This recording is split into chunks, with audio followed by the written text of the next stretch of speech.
An algorithm can curate your life and even text your spouse, but it can't keep a promise when the power goes out. Today, we stop performing for the machine and start leading with the soul.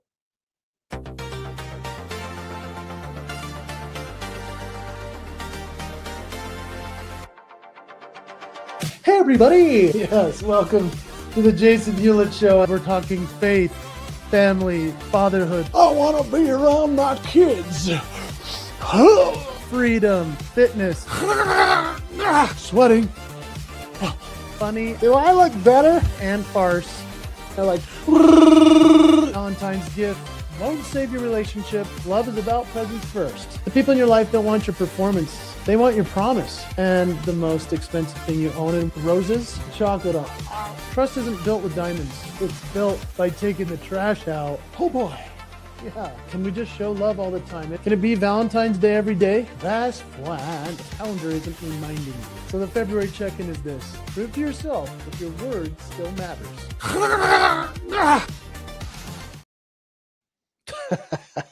Welcome to the show. Every time I see the intro, it's hilarious to me watching it because I've never seen it. I have an incredible team behind the scenes that make this possible. And so welcome to the Jason Hewlett Show. Yes, we're talking about a lot of F words, everything from faith to freedom to family. And today we're going to talk about everyday influencers. We're going to talk about how you can't algorithm your character. Oh, and Andrew was arrested. We'll talk about what that means. It's kind of the final broken promise, really. We'll get into Jason's variety house, if you will. And I'm going to tell you about how I tore my jaw. Yeah, I actually tore my jaw. And that happened 2.5 months ago.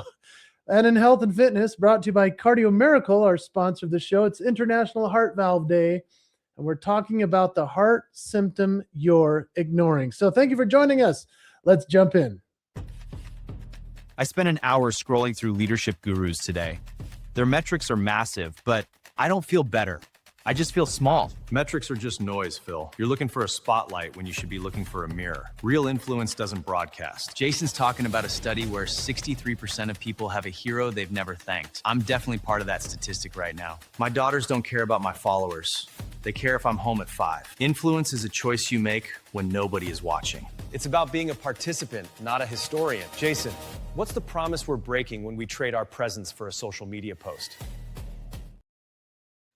Yes, thank you to Doug and Phil for introducing this segment. My question for you is, are you an influencer? And if so, are you an everyday influencer? And have you ever heard of everyday influencer? I'd like you to meet my friend, Jeff Savilico. Let me see if I can pull up a picture of Jeff, one of my best buddies. Yeah, Jeff Savilico is one of the greatest entertainers that the world has ever seen. If you haven't heard of him, that's okay. He was doing a show on the Strip in Las Vegas for, I would say, 10 years. And he was one of the most important acts in the city, as well as one of the most influential philanthropists in the entire country, all at the same time as being an award-winning, family-friendly entertainer in Las Vegas. That's Jeff Savilico. He's one of my best friends.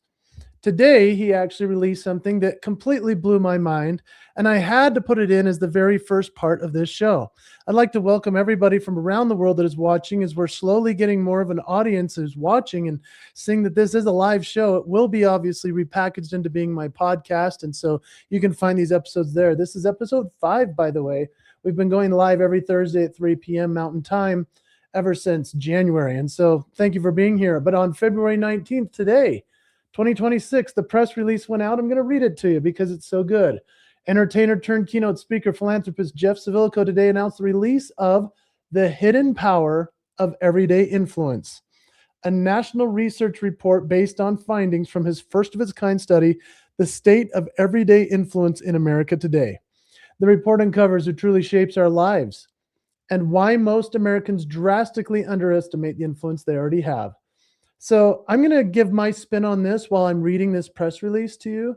And equally, I hope that you'll be thinking about how you have the opportunity to be that kind of influencer we're talking about, because I know that if you're taking the time to listen to this, you are an influencer. You have made a difference in people's lives. And so often, because of the way that we couch what an influencer is nowadays, we're thinking to ourselves, oh, it's got to be somebody with all these followers, right?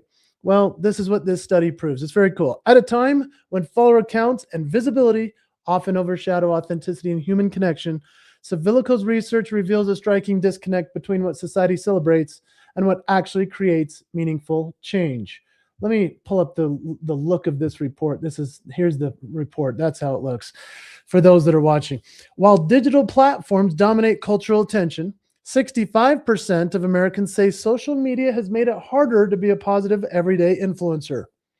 The study finds that real influence most often shows up through proximity, consistency, and presence within families, workplaces, and communities. Why am I smiling? Because this is exactly what we talk about on this show every single week. The promise to be present, the promise to the family. I love it. I'll read it one more time. The study finds that real influence most often shows up through proximity, consistency, and presence within families, workplaces, and local communities. I love it. That makes me happy. Let's keep going. This study examines perceptions, behaviors, and real-world impact across generations and industries, combining national data with real-world stories and practical frameworks. Together, these insights offer individuals, leaders, and organizations a roadmap for activating everyday influence with greater intention and purpose. Wow, I love it. The study shows that people overwhelmingly credit, ready, the greatest influences in their lives not to be celebrities or executives. Whoa. But to those closest to them. Yeah. Family and upbringing ranked as the highest source of influence among respondents, while social media personalities ranked near the bottom, even among Gen Z. I'm surprised by that. Yet many people struggle to see themselves as influential. So the first data point, 80% of Americans say someone has positively influenced them in a way that has forever changed their life. I mean, if you've heard me speak, and I speak at events all over the world, I can't do an event without speaking about this influential person whom most of you have no idea who this is. This is Mrs. Hall, who discovered that I could sing when I was in high school. She changed my life. I talk about her at every single event. And this was somebody who changed my life in such a dramatic way. I'm so thankful for her. Without her, I wouldn't be doing performance. Without her, I wouldn't have discovered my gifts. She helped me clarify what I have yet to identify so I can magnify my promise to the world. Another one who influenced me that you do not know, most likely, his name is Chris Paulus. He's the guy in the middle right here. Chris Paulus and Coach Tony Ingle. Both of these guys, let's get out of the light. There we go. Both of these guys, Coach Tony Ingle and Chris Paulus, changed my life. I talk about them all that I can. And even though both of these men have passed, I keep their photo on my desk at all times to ask them what I should do. They're my great life mentors, equally my parents, as well as now my wife, after the last 25 years of being luckily married to the most wonderful woman on earth. And then my children have also become mentors for me. Here's the real kicker, though, in the study that I liked about this. It said 63% say there is someone in their life who's been a great positive everyday influence and they've never let them know. That's what I wanted to talk about. We need to get here. My friends, have you told the influencer in your life how they have impacted you? And if not, today is the day. As you're listening to or watching this, whether live or on the replay, it is time right now, right this second, to text, call, email that person, even if you got to turn away from what I'm talking about in order to have the inertia, the momentum, and the feeling to say, I got to call them right now and say thank you, or make a post about them. Do something. Do not delay. This very well could lift that person's life who has changed yours because you never told them or you haven't told them enough.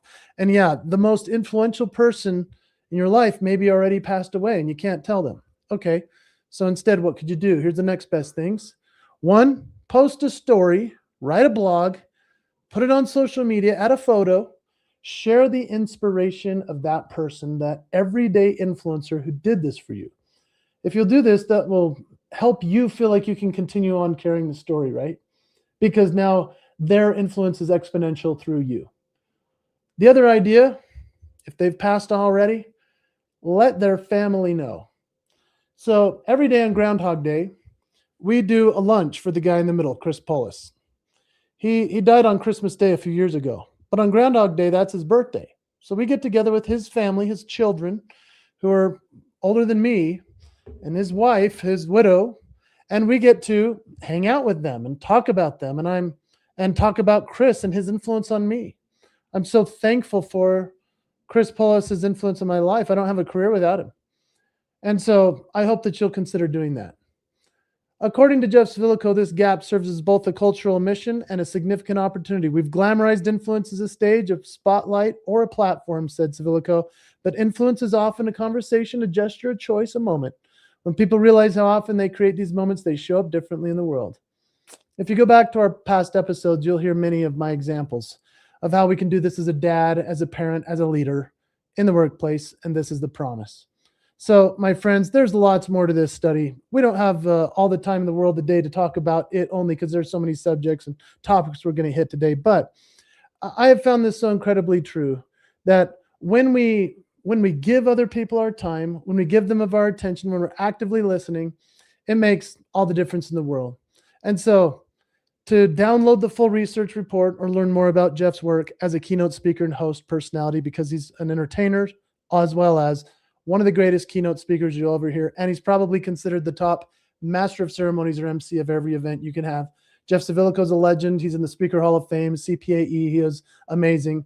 You can go to everydayinfluencer.com/research. Yes, everydayinfluencer.com/research, or go to jeffcivilico.com. I just hope that you'll take a minute to download this report. It's astounding. It fits perfectly with the promise. So the question I have for you is, how are you working to become an everyday influencer? My phone just suggested 3 meaningful texts to send my fiance today. It feels efficient, but it's definitely cheating. That's the trap. Efficiency is for machines. Presence is for humans. You can't automate a kept promise. I'm trying to optimize my life, but I'm losing the real connection. Who are we when the signal drops? That's where character lives. It isn't about the data points. It's the choice you make in the quiet. Our integrity is leaking while we chase a perfect performance. Jason, how do we start leading for the soul? Well, my friends, that's a great question. We're living in the most optimized era in human history, aren't we? I mean, it's February 2026. Right now, an algorithm can't, well, it can write your emails and it can curate your workout. It can even simulate a conversation with your spouse if you're too tired to talk. We've become obsessed with performance. We want the output to be perfect. We want the hustle to look effortless. But here's the cold, hard truth. You cannot algorithm character. An AI can mimic your voice. It can tell my jokes if I want it to, but it cannot keep a promise to my daughter when I'm exhausted. It can't feel the weight of a handshake. It doesn't have the internal valve, the character, if you will, to do the right thing when the power goes out and no one's watching the feed. In a world of artificial perfection, your greatest competitive advantage isn't being faster or smarter. It's being real. It's bringing it back to the heart. It's the grit, the mistakes, the unwavering integrity that a piece of code can't replicate. So today we stop performing for the algorithm, start leading with the soul. And what I love about this is today I'm looking in the feed as I'm talking to you, I'm looking in the feed and people are saying, hey, you know what? I see Michelle, my man Michelle.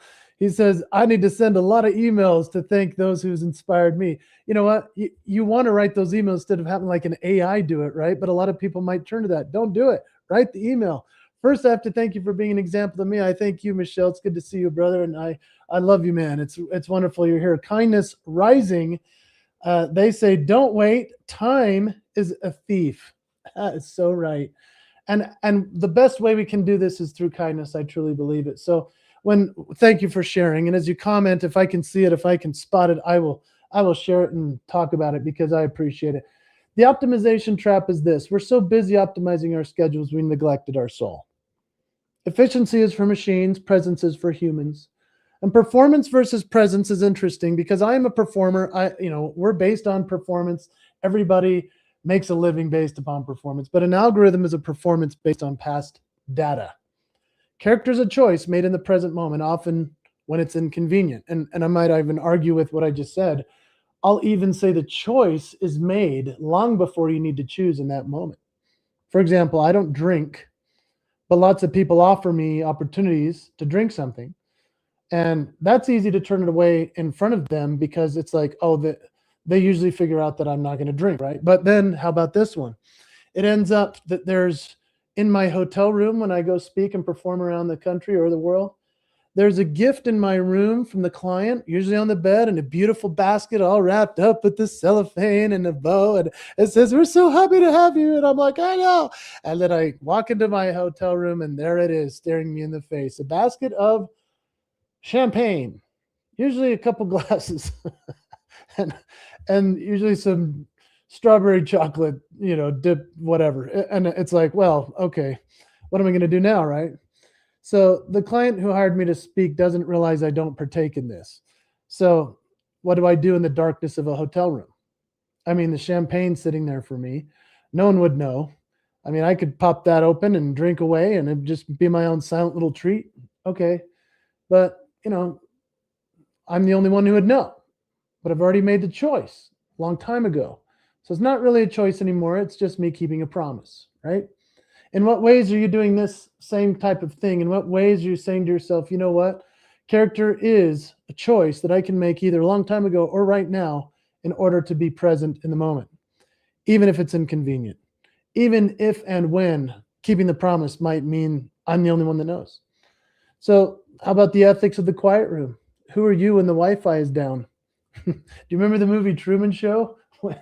When it's over, when he leaves the Truman Show and then it just goes to a blank screen, everybody's like, "Oh, okay." And then they like pick up a book because they don't know what to do now the show's over. So what do you do when the Wi-Fi is down? Pick up a book? Are you working on something? Are you playing with your kids? Your character is defined by the decisions you make when there's no audience to like, share, or subscribe.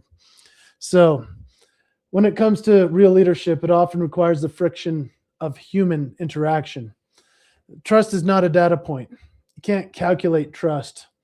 You earn it through the power of the promise, doing what you said you'd do long after the mood you said it in has left you.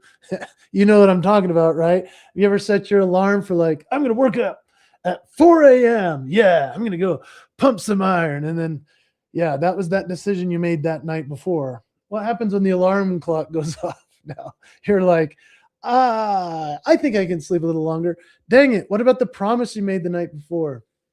The power of the promise is a real thing. It's got to last long after the mood wears off. And so if your public performance was deleted today, what would be left of your private character? In the last week, what is one promise you kept that no one, not even social media, knows about? We're going to talk about one of those in a little bit about when I talk about my jaw, because that took me a minute to let everybody know. But where are you performing for others instead of providing for those who rely on you? If your children grew up to your exact level of integrity, what would be a win for the world? As we wrap up this segment, my friends, remember, you can't algorithm character. Wow. Breaking news. A prince getting arrested on his 66th birthday? It's like a movie script, but the ending is real. Titles don't stop the truth, Phil. We spend years polishing the performance, but the universe eventually sends the bill for the foundation. I'm thinking about that 30-room mansion. Why do we fight so hard to stay in a royal lodge when the character is gone? Because ego is a blindfold. It's a tragedy when you reach 66 and realize you've been protecting a brand instead of a soul. Jason, what's left of our identity when the title's gone? Take us into the anatomy of a downfall. This one's a little touchy. It's a tricky one for me to talk about today, but I'm going to go there and some of you will not like it. That's just how we're going to go. Today's February 19th. It's, for most people, a 66th birthday is a milestone of reflection. It's a time to look at your legacy that you've built and the family you've raised. I like to think about my 66. That'll be in a minute. And I'm thinking, man, what kind of life do I want to have done since then, right? That's the point. But today, for Andrew Mountbatten Windsor, the candles didn't get blown out. Instead, the front door is met by the Valley Police. You've watched this slow motion train wreck for years, my friends, and you saw the title stripped, the royal name removed, the eviction from the royal lodge. Man, we watched a man try to perform the role of a prince while character was crumbling underneath the weight of Epstein files. I've never even said these words, you guys, before, but it's a trap, isn't it? I mean, we live in a world that rewards the performance. We want the title, the corner office, the blue check mark life. We think if we keep the performance polished enough, no one will look at the foundation. But today proves the universe eventually sends a bill for the character we neglected. Yeah, and like I said, I have a hard time talking about this because I don't want to throw stones, But Andrew didn't lose his status today. He lost it years ago when he decided that who he was when no one was watching didn't matter as long as he was still a Duke in public. Come on. Today isn't a day to gloat. In fact, I think this is a bummer thing to talk about. It's a day to audit our own lives in light of this news. Now, since this news broke, I guess he's been released. I mean, people are going to say this is a rumor or whatever. This is actual what happened. But think about it. It's a day to audit your own life. Because if a prince or a former one, with all the resources, lawyers, and bloodlines in the world, can't hide a lack of character, what makes us think we can? Let's talk about the difference between being impressive and being aligned. Now, the birthday irony is what's really interesting to me in this case, because discussing the optics of being arrested on your 66th birthday, oh my gosh, right? I mean, it's a poetic, albeit tragic, reminder that time doesn't heal a lack of integrity. It only exposes it. And one thing that hits me with this thought, imagine throwing a birthday party and only certain people show up. I mean, not all the people you expected or wanted. Who shows up in that moment? Who are the people you want in the room? This is certainly a take for us to consider on what we're doing in the overall arch of our lives. It's accumulation of our reputation. It's the gathering of the people and the goodness that we do throughout our lives that might show up for that birthday party. So who do you want at your 66th birthday? Depends on what you do today. Performance versus reality is this. Andrew spent years performing, quote unquote, the role of a trade envoy. And yeah, I mean, these things are brutal, right? The allegation now is that he used the performance to shield the exchange of sensitive documents. So the Royal Lodge mentality is, even as the walls closed in, he fought to stay in his 30-room mansion. This is the hallmark of image-first leadership, valuing the seat more than the service. So what do we do with all this, my friends? The 30 to 55 age group often feels established or untouchable in their careers. Andrew is the ultimate proof that no one's above the law, especially the law of consequences.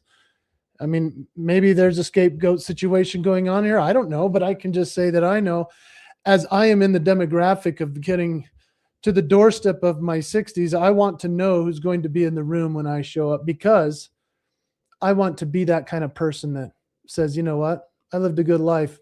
The foundation is stable. And how can we make sure that we do that in our own world? And so as we wrap up this segment, just a quick one about this current news and a little trend jacking, if you will, to talk about something that's currently happening. The birthday legacy is this. If you were standing at your 66th birthday today, would you be celebrating the character you've built or fearing the secrets you've kept? I've been watching these Olympic highlights from Italy. It's tempting to think I'll need to be a world-class coach for my kids one day. You're overthinking it, Phil. Most kids don't need another coach. They're starving for a first supporter instead. I don't want to ruin the car ride home before I've even started. What's the difference between a coach and a consultant? A coach manages the performance. A supporter holds the coat while they chase the gold. It's about being a safe place. Jason, take us into the stands. How do we make sure the car ride home is the safest place on earth?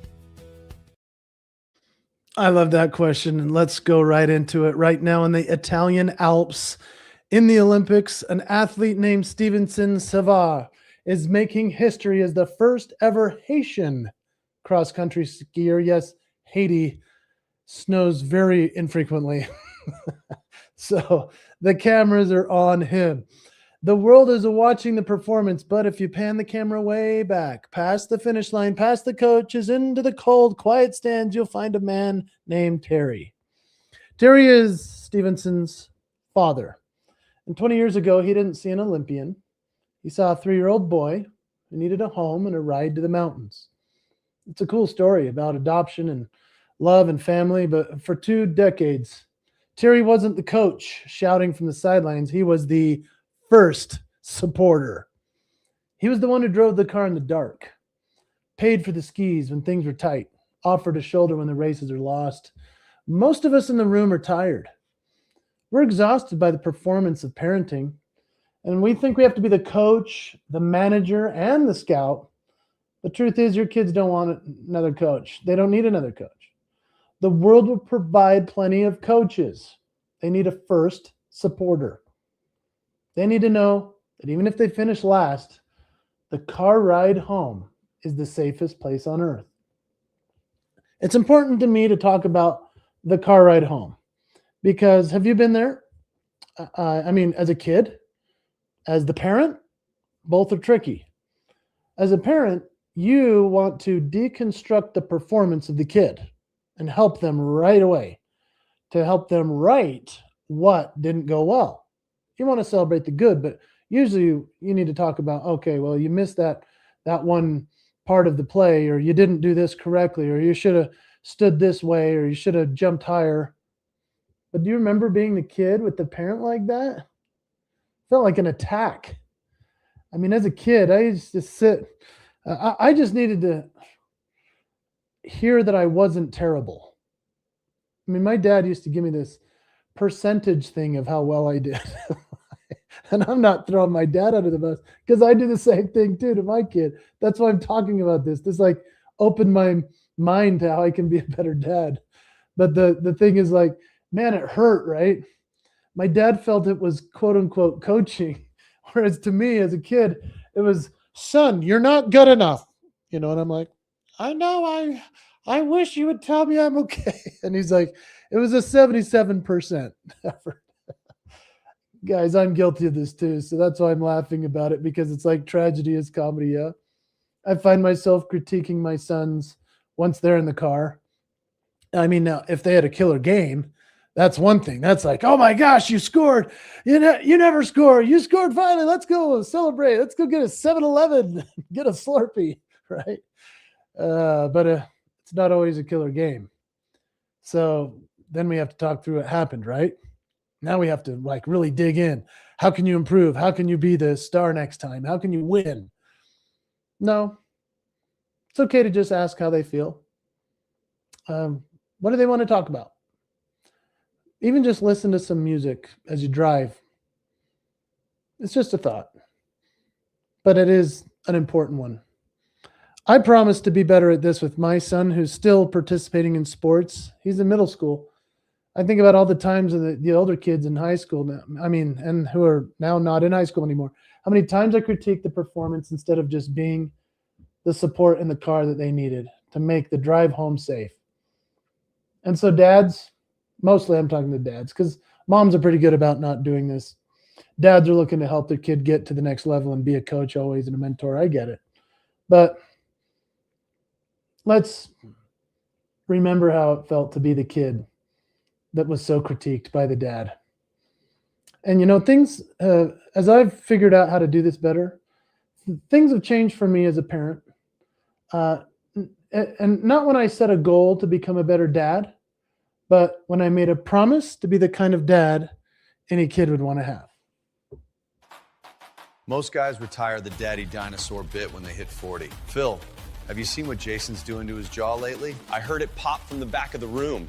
He's clicking it back into place like it's part of the choreography. That's the price of the promise. He's survived 20 shows since that accident. You don't get to quit being the Raptor just because your gift feels broken. I'm sitting here wondering if I'd even show up for work with a toothache. Character doesn't need a loud voice to lead. Take us into the variety house. How do we keep the promise when it hurts to speak? That's a cool setup. Yeah. I'll tell you, I love the fact that these guys, these AI dudes, are coming up with some cool questions as we lead into the next segment. And, I do make a living opening my mouth to speak, to make people laugh, to sing at the top of my lungs. And this unique attribute of opening my mouth extra wide has become so prevalent in my presentations, it's known as my signature move. And even, well, it was once the cover of my book. Do you want to see it? Although this was a very terrible choice and has mostly disappeared from the face of the earth, thank goodness. This is the actual book. That was the cover of my book. What am I thinking? Nobody wants this on their table. My dentist can use both hands. That's as big as I can open it now. This is what I used to look like. Hey, everybody, guess what? All right. So if you find one of these, it's a collector's item, but it's also embarrassing. All right. If you find a copy, just know it's a rare thing. And on December 2nd, 2025, today is February 19th, 2026. It's been 2.5 months. December 2nd, 2025, I was asked to speak to a group of young folks by a very successful friend of mine. I haven't spoken to youth in a while. I mean, for a lot of reasons, but mostly because the style of entertainment I do is so foreign to their TikTok attention spans. It's tough to feel like it's connecting. Well, truth be told, they loved it more than I expected.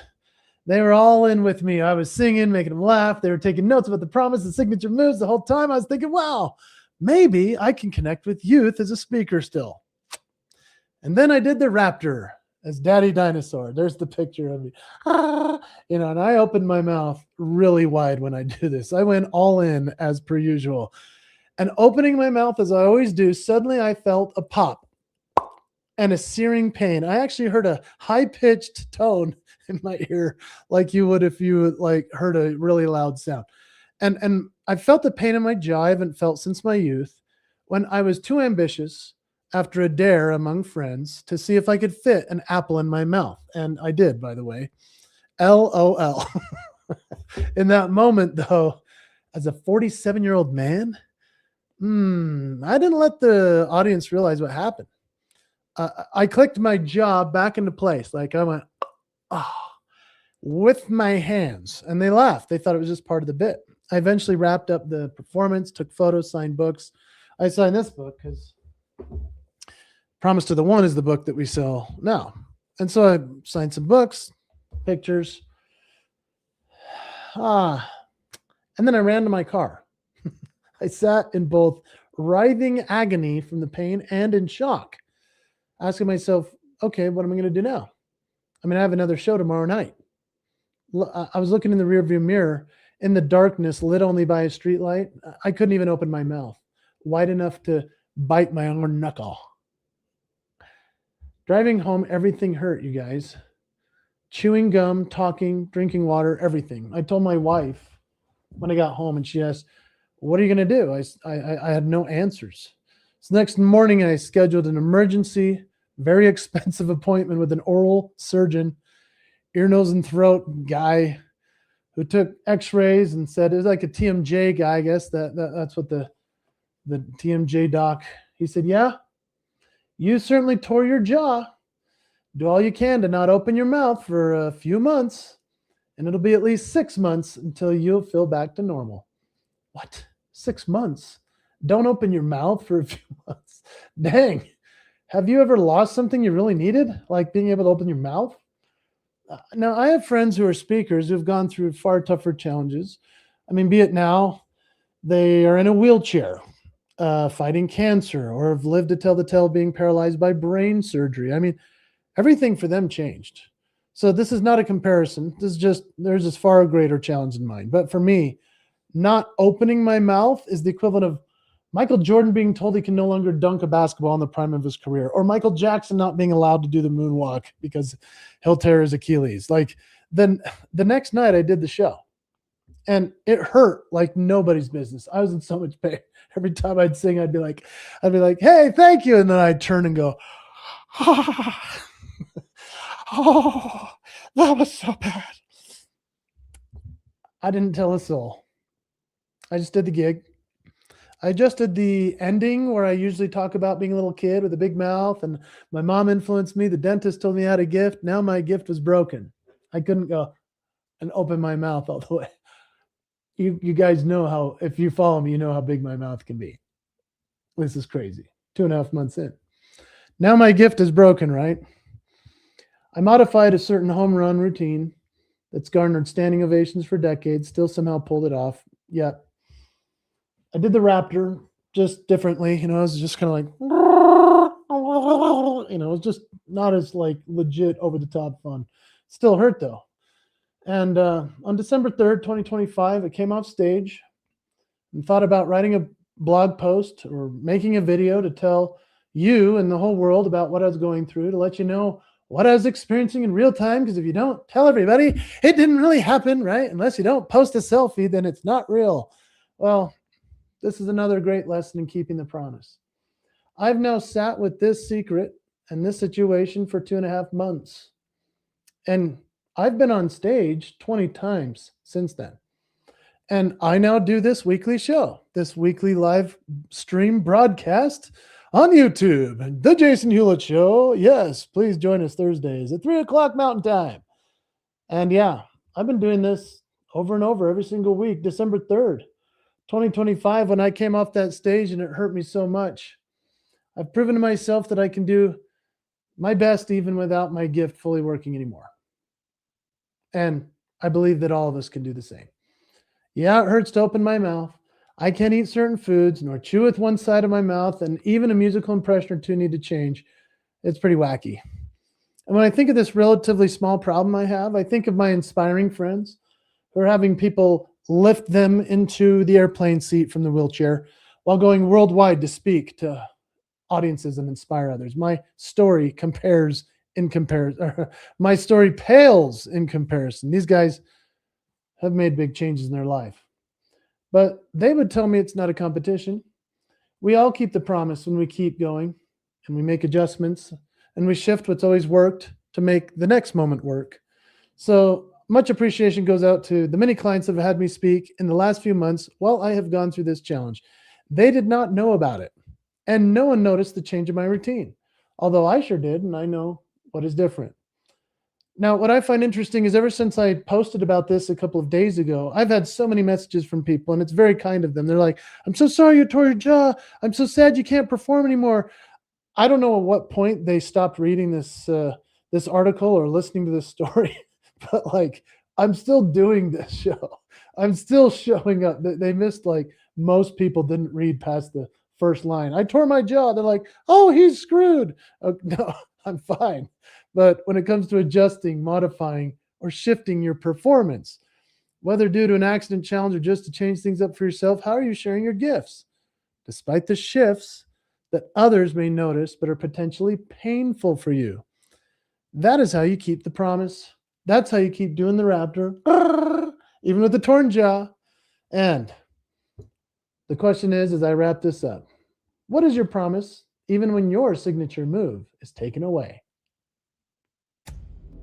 We're obsessed with the leadership brand in the mirror, but the most dangerous failure is the one you can't see. It's Heart Valve Day. We track miles and PRs, but we often ignore the plumbing that keeps the whole system moving. A healthy valve ensures one-way flow. Integrity's the same. If your inside doesn't match your outside, you're leaking. Those leaks are what cause the exhaustion. We're training to be useful for a lifetime, not just look fit for a season. Jason, how do we audit the valves before the pressure of life hits 100? Let's start the checkup.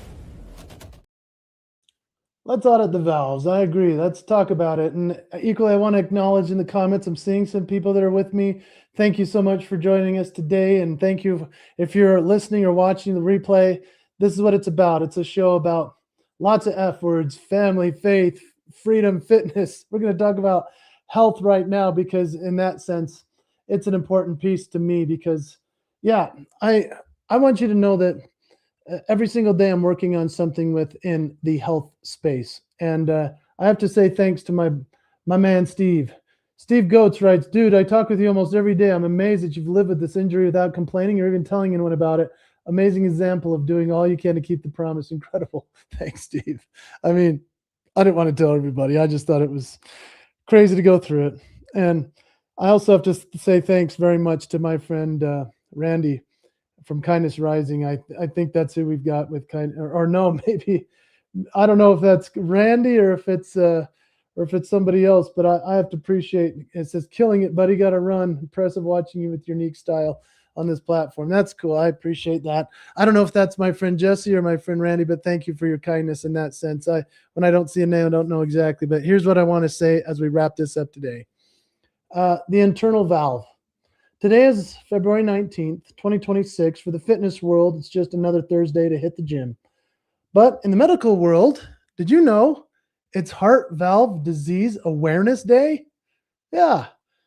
I mean, to me and Cardio Miracle, this is a big day. Now, we spend a lot of time in our 30s, 40s, and 50s obsessed with the performance of our health. We track the miles, we count the calories, we check the mirror to see if the leadership brand looks fit. Hey, hey, hey. Oh, yeah. Okay, but our heart valve is different. You can't see it. Doesn't show up in a bicep peak or a finish line photo. It's a tiny silent flap of tissue that ensures the blood flows in the right direction. I mean, I talk about blood flow all the time. If you know that I work with Cardio Miracle, I mean, that's what we're talking about. Nitric oxide, making sure blood is flowing properly and elastically in your body. It allows for your body and your cells to expand and to be a little bit more able to push the blood through. Well, we're talking about the valve itself right now. So if that valve leaks in your heart, just even a little bit, the whole system starts to fail. It's just one little valve. You get tired, you lose your breath. You can't show up for your family. Maybe breathe for a second with me. Our character is the heart valve of our lives. We can perform all day long. We can say the right things and look the part. But if we have internal leaks in our integrity, we'll eventually run out of gas. You can't cardio your way out of a character deficit. Today, we aren't training for the mirror. We're checking the valves because a leader with a leaky heart can't go the distance. So the silent symptoms would be heart valve disease is often silent until it's serious, right? Usually you don't notice anything's broken until it affects you in some way. Character flaws are the same. They don't scream, they whisper through small broken promises. So I've noticed this lately, mostly between sleep, sauna, and missed workouts. It's a slow leak. Once you just say to yourself, let's say you're like, I'm not eating any sugar at all this year. And then you just sneak a little bite. Oh boy. Now you're eating a whole bag of potato chips and you're dipping your face in the chocolate fountain, right? So it's a slow burn. It's a slow leak. Performance versus plumbing. You know, you can have the strongest muscles in the world, but if the plumbing of the valve fails, the muscles won't matter. Your performance is useless without character. And so think about all the little things that are adding up to make it so that your body's healthy, so that you feel great. And think about the pressure test. The valves only fail when the pressure gets high. So think about that in the sense of how much stress you're putting yourself through, whether the challenges of your day, the things that you're fighting right now. Your heart very well could be having some extra stress on it. And how does your integrity hold up as well when your business or your family life gets high pressure? That's where the leaky valves show up. That's where the little flap needs to be looked at, adjusted, and fixed. So a healthy valve ensures one-way flow, and integrity ensures your inside matches your outside. If there's a backflow of hypocrisy, let's say, you lose efficiency as a leader. So keeping your body in a certain level, the promise to your body, it's like keeping your word to yourself. Because what I found is if I cheat a little bit here or there on my snacking or treats, or I'm going to go eat something naughty and I'm going to miss a workout here or there, or I'm not going to take a walk, or I'm not going to hit the sun, I'm not going to sleep 8 hours, man, it just starts to add up and your body shows it. So keeping your word to yourself about your health is the foundation for keeping your word to everyone else. And so today, as I thank my sponsor of the show, it is Cardio Miracle. If you've heard of it, it creates nitric oxide in your body. There's no nitric oxide in here. What there is, however, is it's got L-arginine and L-citrulline. And what it does within your body is it gives you the ability to have just a little bit more health and a little bit more wealth to your happiness. And it's just a simple drink. You just mix it up in your water. Tastes great. Put it in your water, change your life, allow your blood flow to go in the best flow that you've ever had, because it relaxes the blood vessels. It allows for everything to go into the oxygenation of your brain. It helps with, I haven't talked to a guy today who's a surgeon. He takes it because he had major headaches when he traveled to Africa. Now he takes Cardio Miracle, which he also sells to his clients because he thinks it's great. Now he doesn't have the headaches anymore. Why? Because it goes in and cleans out the inflammation. It reaches the microcapillaries that your blood sometimes can't once you cross 40 years old. And so if you're over 40, or if you know somebody that's gone through some surgery, they need some better blood flow. Maybe you know someone with neuropathy or diabetes or some of these other challenges, cardiovascular disease. Give them some Cardio Miracle. Maybe it can help them. I believe that it will, and I hope that you'll check it out. If you want to go to this code, this is my special code that you can get a percentage off. You can try it out, see if you like it. Maybe take a screenshot of that or grab it with your phone. For those that are listening, it's cardiomiracle.com. Go check it out. And thank you so much for being here today with me. We appreciate that you join us on the Jason Hewlett Show, and I will see you next week. do